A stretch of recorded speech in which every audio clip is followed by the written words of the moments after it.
Բարև ձեզ, Ստեփան Գրիգորյան,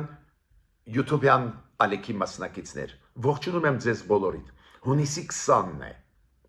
տեսնում եք ինչքան արագ զարգանում են պրոցեսները աշխարհում, նաև մեր շուրջ, նաև այդ պրոցեսները ազդում են մեր վրա ու մենք ակտիվ արձագանքում ենք ամենաակտուալ պրոցեսներին։ Պարզա այսօր կարևորագույն մեզ համար թեմաներից նա է, որ վարչապետ Նիկոլ Փաշինյանը այցելեց Թուրքիա, Ստամբուլում այսօր մի քանի ժամ անց ինքը կհանդիպի նախագահ Էրդողանի հետ, Թուրքիայի նախագահ Էրդողանի հետ։ Ես չսպասեցի այդ հանդիպման արդյունքները ու մի քիչ ավելի ուշ մանրամասն կբացատրեմ ինչու, քանի որ գիտեմ ինչ արդյունքներ կլինեն։ Ոչ մի մեծ որակական փոփոխություն չի կատարվի։ Մինչդեռ միանշանակ ողջունում եմ այդ այցելությունը, քանի որ քաղաքականությունը, որի համաձայն դու ուզում ես նորմալացնել քո հարաբերությունները հարևանների հետ, դա ճիշտ քաղաքականություն է։ Փորձ անել ստորագրել Ադրբեջանի հետ խաղաղության պայմանագիրը, փորձ անել դիվանագիտական հարաբերություններ հաստատել Թուրքիայի հետ, սահմանը, որ Թուրքիան բացի ու այդ ուղղությամբ աշխատանք տանելը միանշանակ ճիշտ է, մենք ողջունում ենք։ Բայց մենք նաև պետք է հասկանանք մյուս կողմերի շահերը, շահգրգռվածությունը, մոտեցումները ու քանի որ այս պահին պարզ դարձավ, որ Ադրբեջանը խախտելով զինադադարը կրակեց ներքին հանդ գյուղի ուղղությամբ, մեր պաշտպանության նախարարությունը ասեց, որ այսօր առավոտ շուտ 8-ից 9 կրակոցներ էին, նույնիսկ վնասվեց բնակելի շենք, ակնհայտ է, որ Ադրբեջանը մերժում է պոտենցիալ հնարավորությունը ստորագրել խաղաղության պայմանագիրը։ Ու մեսիջը Թուրքիային, որ չհամարձակվեք Հայաստանի հետ ինչ-որ բան պայմանավորվել շրջանցելով մեզ։ Բացի դրանից, Իլհամ Ալիևը նախագահ Ադրբեջանի 3 գտնվում էր Թուրքիայում, հանդիպեց նախագահ Էրդողանի հետ ու այս հանդիպումից հետո չմնաց, չօգտագործեց հնարավորություն, պոտենցիալ հանդիպել Նիկոլ Փաշինյանի հետ եւ ինչ-որ առաջընթաց ունենալ։ Քանի որ ակնհայտ է Թուրքիան հիմա ունի շահգրգռվածություն, որ մեր տարածաշրջանում խաղաղություն հաստատվի, բացվի թուրք-հայկական սահմանը, ուղղակի Թուրքիայի ազդեցությունը կտրուկ կաճի մեր տարածաշրջանում։ Բայց չեն համընկնում Ադրբեջանի եւ Թուրքիայի շահերը, մյուս կողմից իրանք ռազմավարական պարտներ են ու պարզ է Թուրքիան առանց Ադրբեջանի չի գնա Հայաստանի հետ նորմալացման։ Ուրեմն Ալիևը երեք վերադարձավ Բաքու, չսպասեց հանդիպում, որ լինի Նիկոլ Փաշինյան Էրդողան ու միգուցե Էրդողանի մոտ ծնվի գաղափար, որ իրանք Էրդողանի հետ երեքով հանդիպեն, Էրդողան, Փաշինյան, Ալիև, նույնիսկ չսպասեց, դա նշանակում է, որ այսօր մեծ արդյունքներ չեն լինի։ Նորից կրկնում եմ, ողջունում եմ այս հանդիպումը։ Բայց այս նյուանսների հետ կապված, հանդիպման հետ կապված, միջև հանդիպում, ինչ կատարվում է, ես այսօրվա իմ ելույթի վերջում կասեմ։ Բայց նորից մի անգամ էլ ուզում եմ կրկնել, որ մտա եթեր ավելի շուտ, չսպասեցի այն հանդիպմանը Նիկոլ Փաշինյան Էրդողան, որը կկայանա այսօր բարի բուն իմաստով 2-3 ժամից հետո Ստամբուլում, չսպասեցի, քանի որ մի քանի զարգացումներ ինձ ցույց են տալիս, որ որակական ինչ-որ փոփոխություն չի լինի։ Նույնիսկ կարող է լինի համատեղ կարճ հայտարարություն, որ օգտակար էր այդ հանդիպումը, կողմերը փոխանակեցին կարծիքը կապված Հարավային Կովկասի հետ, Մերձավոր Արևելքում ընթացող պրոցեսների, բայց Թուրքիան չի բացի սահմանը ու ոչ մի առաջընթաց կապված խաղաղության պայմանագիրի հետ չի լինի։ Հիմա միջև Ավելի մանրամասն վերլուծելա այս հարցի, ինչին ես կանցնեմ մի քանի րոպե հետո, ես անպայման ուզում եմ ձեզ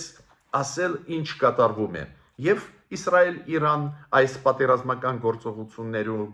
եւ նախաձեռնությունները բանակցային եվրոպացիների հետ կապված եւ առանձին դրական զարգացումները, որոնք գնում են մեզ հետ կապված, քանի որ այդ դրական զարգացումների մասին մենք ինչու այդ վերջի շաբաթ չենք խոսում, քանի որ Իսրայելը սկսեց պատերազմ Իրանի դեմ ուղղված, լուրջ վիճակ է, Իրանը պատասխանում է, զոհեր, ավերածություններ ու պարզ է այդ process-ները ուղղակիորեն շոշափում են Հայաստանի շահերը, դա է պատճառը, որ մենք ստեղ ենք այս հարցերի վրա կենտրոնացած, բայց զուգահեռ գնում են process-ներ, եւ դրական մեզ համար process-ներ, եւ քայլեր, որոնք անում են այլ խաղացողներ, ուրեմն դրան պետք է նաև հետևենք։ Ուրեմն սկսում ենք մեր այսօրվա աշխատանքը, խնդրում եմ բաժանորդագրվել, կիսվել, լայքել, որ մեր YouTube-յան ալիքը Ստեփան Գրիգորյան YouTube-յան ալիքը ակտիվ զարգանա, այդ ինֆորմացիան բոլորին պետք է ճշտված, վերլուծված ու նաև խնդրում եմ աջակցել մեր YouTube-յան ալիքին։ Ուրեմն սկսում ենք մենք աշխատանքը։ Գիտեք, որ Հայաստանում մոտավորապես 1 շաբաթ առաջ գտնվում էր շատ կարևոր փորձագիտական խումբ։ Ուրեմն կա համաշխարհային ասոցիացիա այն կազմակերպություններին, ովքեր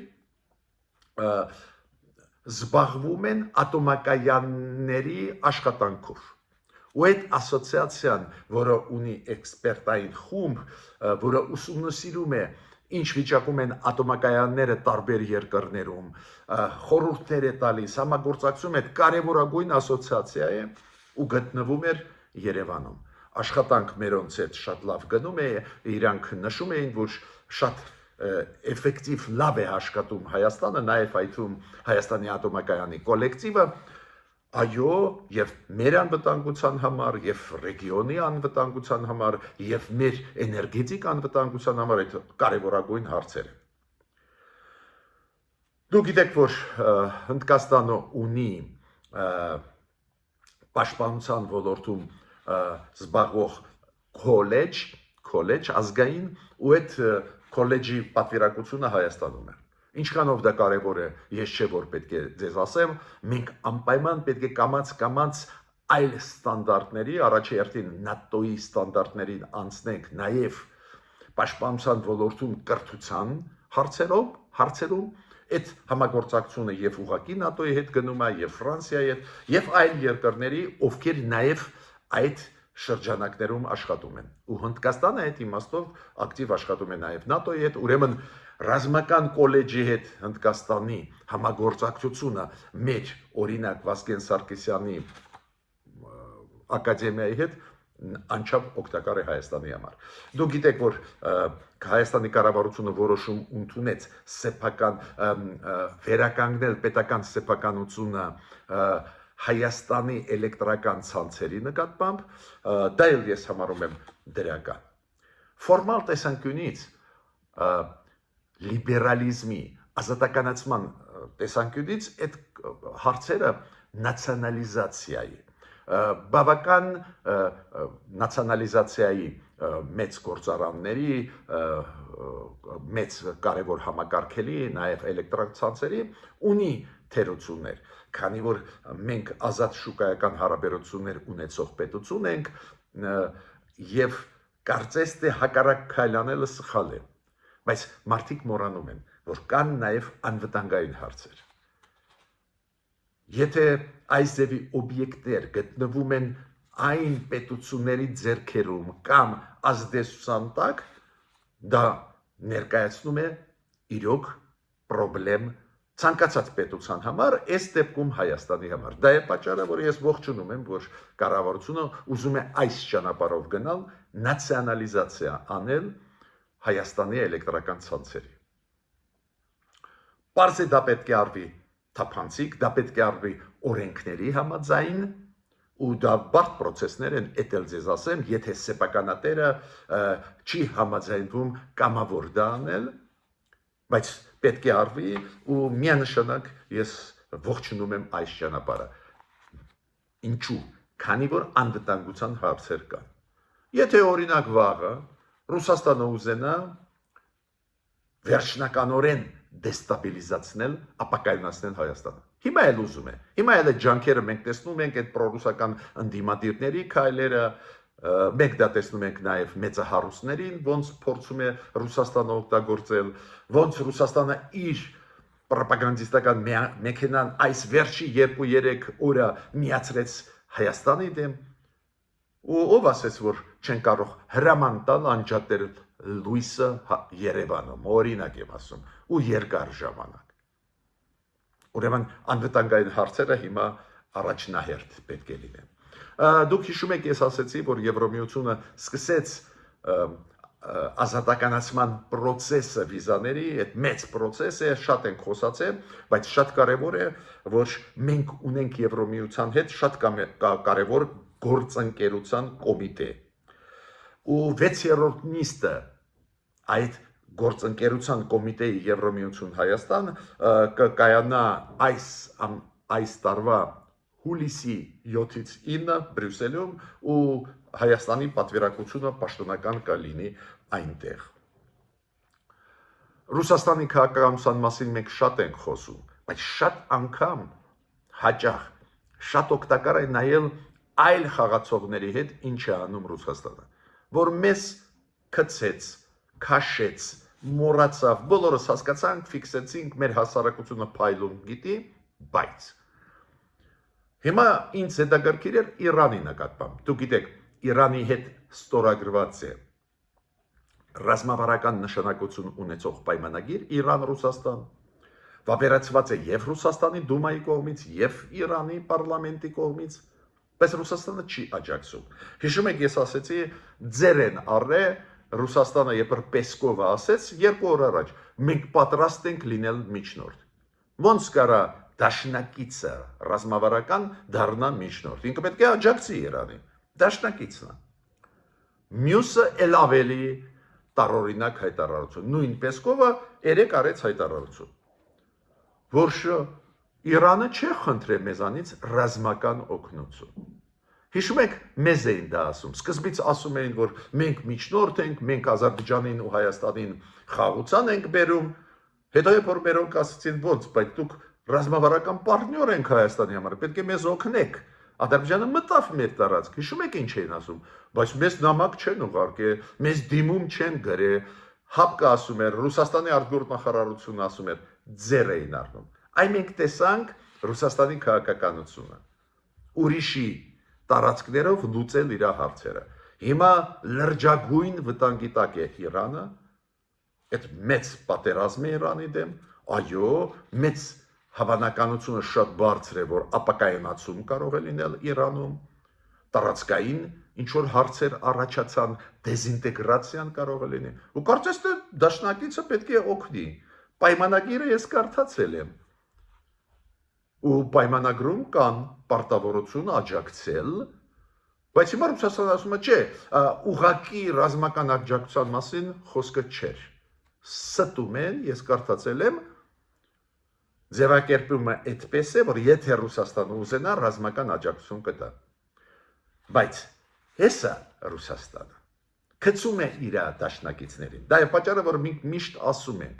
ժողովուրդ, հայ ժողովուրդ, չհավատակ պրոռուսական ուժերի Հայաստանում։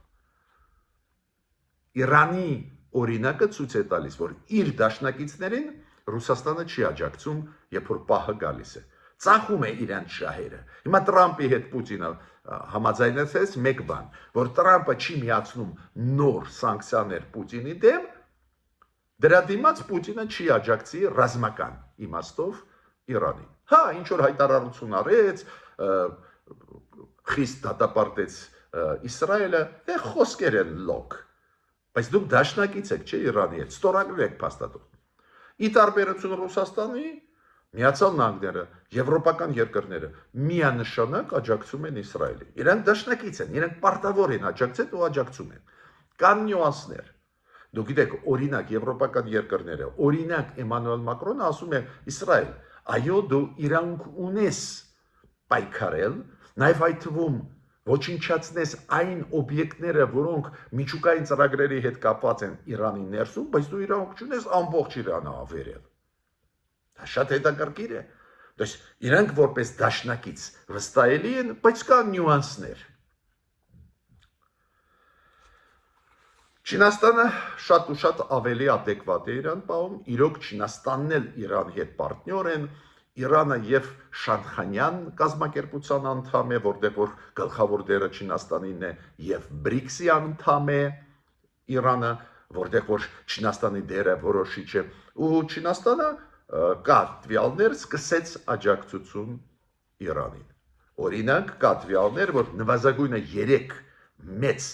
ռազմատրանսպորտային ինքնաթիռներ ուղարկեց Չինաստանը Իրան։ Չինաստանը զգուշացրեց Միացյալ Նահանգներին, որ իրանք չմտնեն պատերազմական գործողությունների մեջ Իրանի դեմ։ Այդ Տրամպը, որ այսօր ասում է տալիս եմ 2 շաբաթ եւ այլ, չի ասում, որ ինքը այդ որոշումը ստիպված է ընդունել, քանի որ Սի Ցզինպինը իրան զգուշացրեց, որ հետևանքներ կլինեն։ Հա, դու կարող ես ինչ ուզում անես, բայց հետո կլինեն հետևանքներ։ Այդպես են պահում դաշնակիցները։ Փորձում են օգնել։ Հա, Չինաստանն էլ ասում է, խաղաղություն պետք է լինի, չպետք է պատերազմեն, բայց զգուշացնում է, որ եթե ամերիկացիք պատերազմական գործողությունների մեջ մտնեն, դա հետևանքներ կունենա։ Գիտեք, շատ հետաքրքիր է զարգացումները, ես ուզում եմ դες զգուշացնել, որ նույնիսկ անհեթեթ բաներ են լինում։ Դուք գիտեք, ով է Ռաֆայել Գրոսին, միջազգային ատոմային էներգիայի գործակալության ղեկավար։ То есть это ՄԱԿ-ի ստրուկտուրա է, ՄԱԳԱՏԵ։ Այդ գործակալությունը ՄԱԿ-ի ստրուկտուրա է։ Ու այդ լուրջ դեմք է եւ լուրջ պաշտոն է եւ ՄԱԳԱՏԵ-ի դերը շատ մեծ է աշխարհով մեկ, բոլորը գիտեն։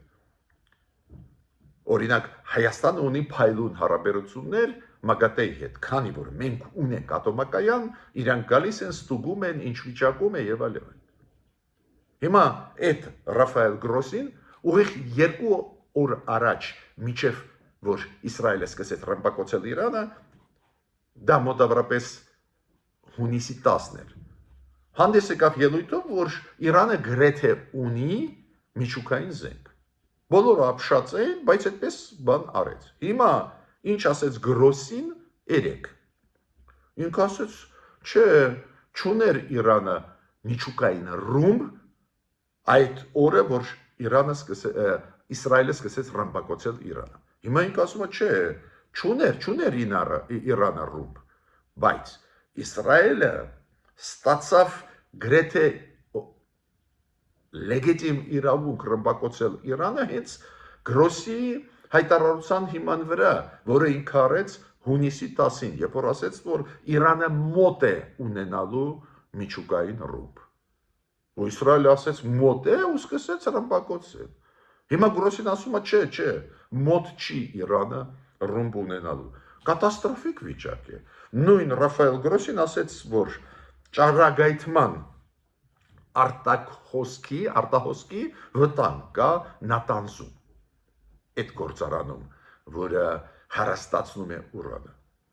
Բայց մի քանի օր առաջ ասեց, որ հա, ռմբակոծել են, բայց վտանգ չկա։ Գիտեք, ես ցավով պետք է ասեմ, որ այս ձևի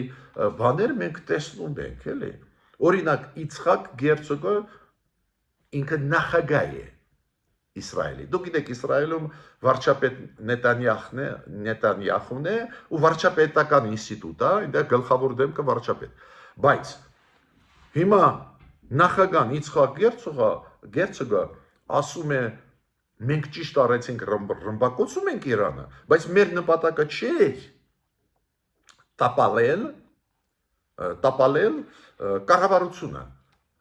կառավարությունը Իրանի։ Մեր նպատակը չէր սպանել Խամենեին հոգևոր առաջնորդն է Իրանի։ Բայց դուք հիշում եք եւ Նետանյախուի հայտարարությունները 2-3 օր առաջվա եւ Կացը իրենց պաշտպանության նախարարն է, որ կոչնչացնեն Տեհրանը, կսպանեն Խամենեին։ Միտքս ինչու՞մ է։ Գիտեք, մենք ծանր վիճակում ենք ապրում։ Ամեն մի խոսք պետք է 10 անգամ ստուգես։ Նույն մարդիկ մի բան ասում էին 3 օր առաջ, հիմա այլ բան են ասում։ Բայց այս ամբողջ process-ում այնուամենայնիվ հիմա դրականը կա։ Հիմա են ռմբակոծությունները կան, երկու կողմերն են իրար դեմ հրթիռները օգտագործում են, Իրանը բալիստիկ հրթիռները Իսրայելի դեմ, Իսրայելը իր ռազմական ավիացիա է օգտագործում, նաև հրթիռներ, նաև դրոններ Իրանի դեմ, բայց կա դրականը, այսօր պետք է կայանան բանակցություններ Ջենևում։ Այդ բանակցությունները Իրանի կողմից կլինի արտգործնախարարը պարոն Արախչին, Եվրոպայի կողմից արտգործնախարարներ Մեծ Բրիտանիայի, Ֆրանսիայի, Գերմանիայի ու ինչքան գիտեմ Եվրոմիության արտգործնախարարը կմիանա իրենց։ Տրամպը պարզ է, որ հասկացավ լրջությունը պայի, դու գիտեք օրը մի քանի անգամ հայտարարություններ է անում իրարամերժ, բայց երկու շաբաթ բոլորին տվեց։ Տրամպը ասեց, երկու շաբաթից նոր ես որոշում կընդունեմ։ Ես ասեցի, այդ որոշումը Տրամպի երկու շաբաթով հետաձգել Ամերիկայի հնարավոր մուտքը այդ պատերազմական գործողությունների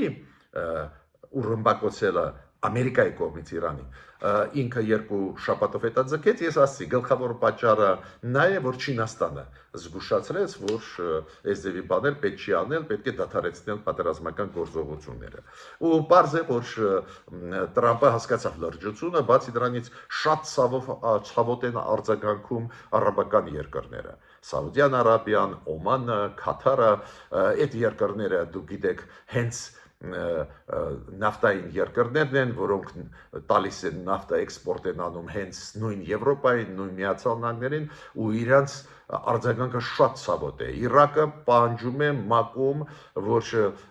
Ամերիկան դադարեցրի Իրաքի օդը տալ Իսրայելին։ Լուրջ է վիճակը։ Դրականը նա է, որ եվրոպացիք հիմա մտան որպես միջնորդներ ու կփորձեն մի քիչ մեղմացնել իրավիճակը ու ես այդտեղ հույսեր կապում եմ։ Բայց ես հիմա նորից ուզում եմ անդրադառնալ այսօրվա գլխավոր թեմային։ Ուրեմն մի քանի ժամ հետո կկայանա Նիկոլ Փաշինյան Էրդողան հանդիպումը, արդյունքը ես կարող եմ ձեզ ասել, արդյունքը կլինի նա, որ կողմերը պարզ է կասեն, որ լավ էր, որ հանդիպեցինք, նույնիսկ կարճ հայտարարություն կանեն, որ խաղաղությունը պետք է հաստատվի, որ լավ կլինի ստորագրեն խաղաղության պայմանագիրը կողմերը Հայաստան-Ադրբեջան, անպայման կխոսվի նրա մասին, որ դրական է գնում process-ը եւ այլ եւ այլ։ Նույնիսկ կարող է լինի նախադասություն համատեղ,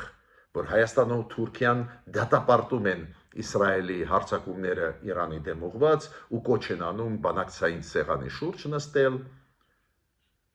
բայց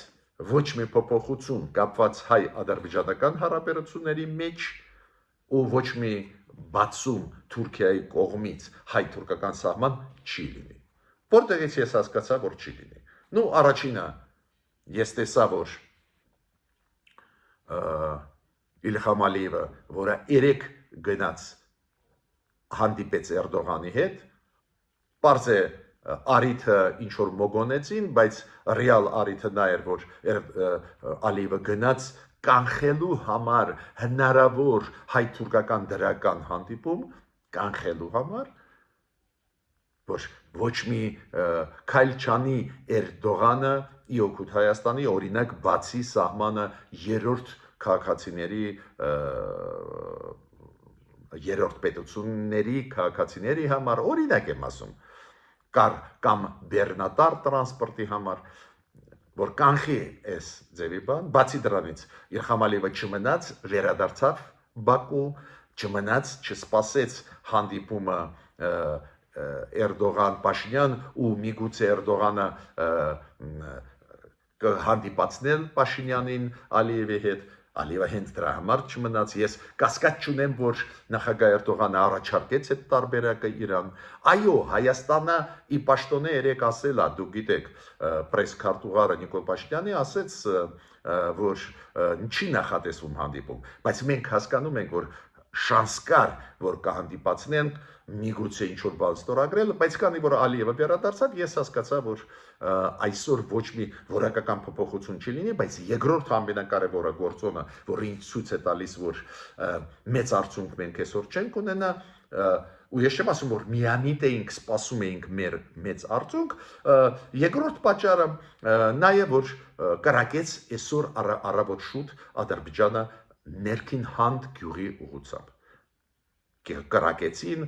վնասեցին բնակելի շենք, ուրեմն թիրախային կրակեցին, մեր պաշտպանության նախարարությունը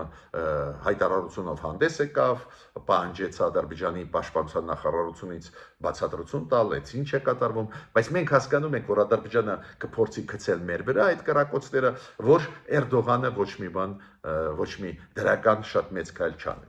Բայց այնուամենայնիվ, ինչքան ես չեմ ասում, որ մեծ արդյունքներ պետք չի սպասել, միանշանակ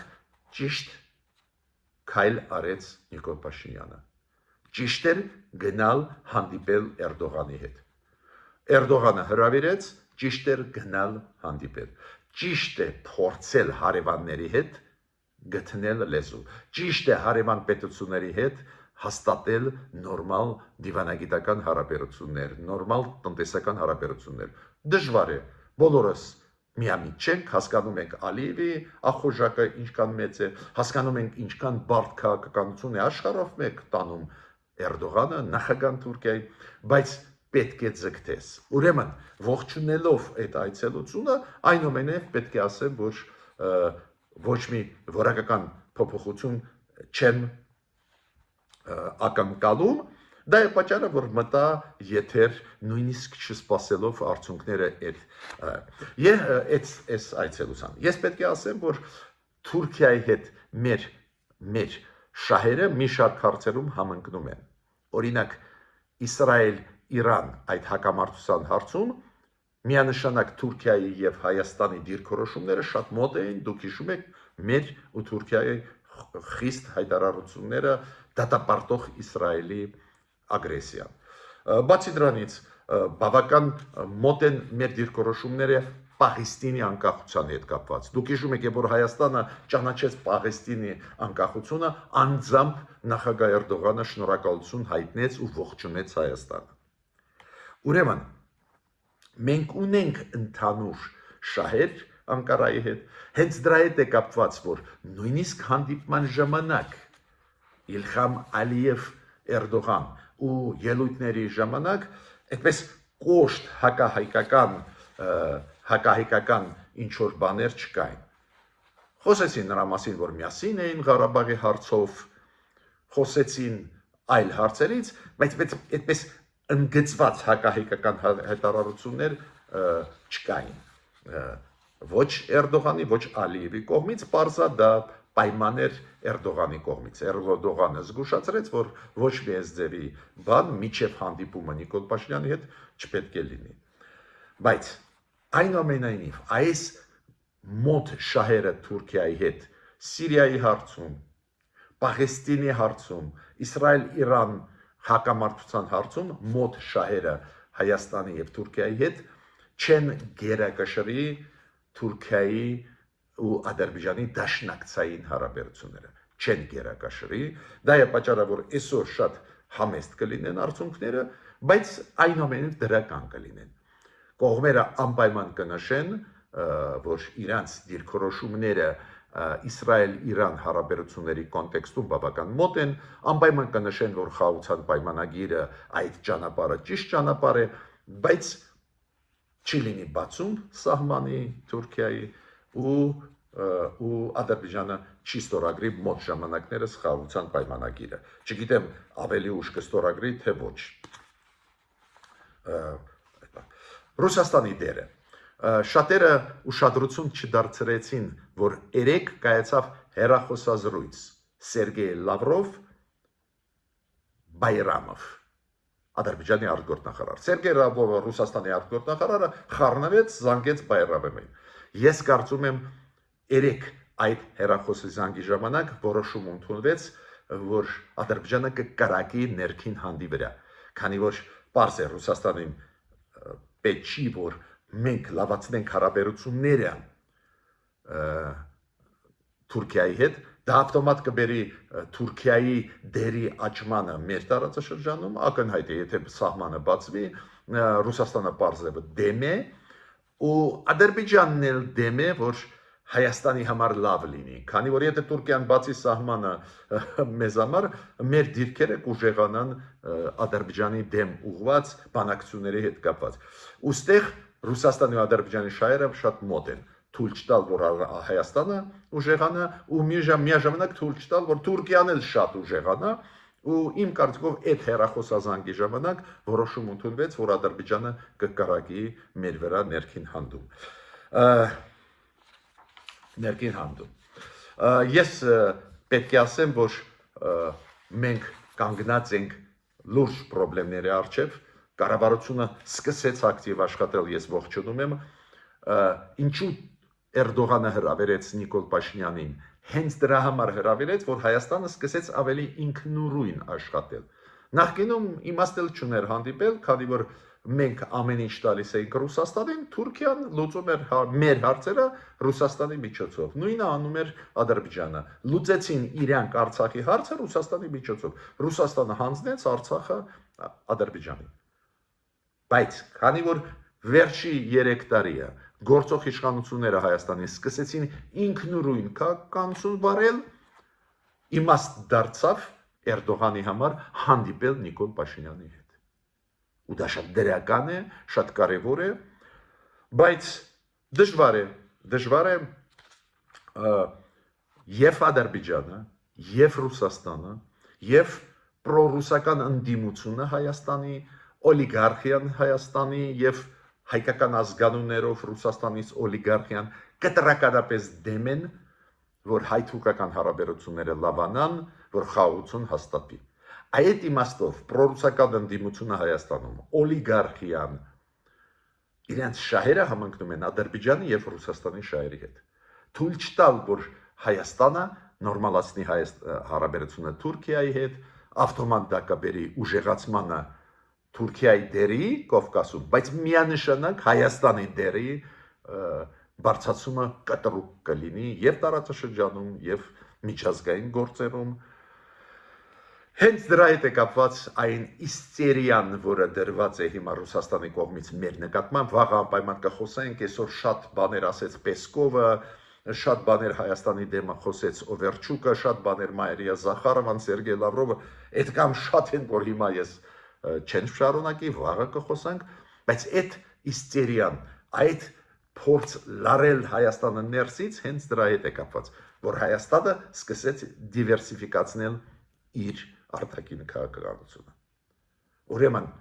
Թուրքիայի հետ պետք է աշխատել, պետք է փորձել աշխատել ու չտխրել, եթե չունենանք մեծ արդյունք կարճ ժամանակահատվածում։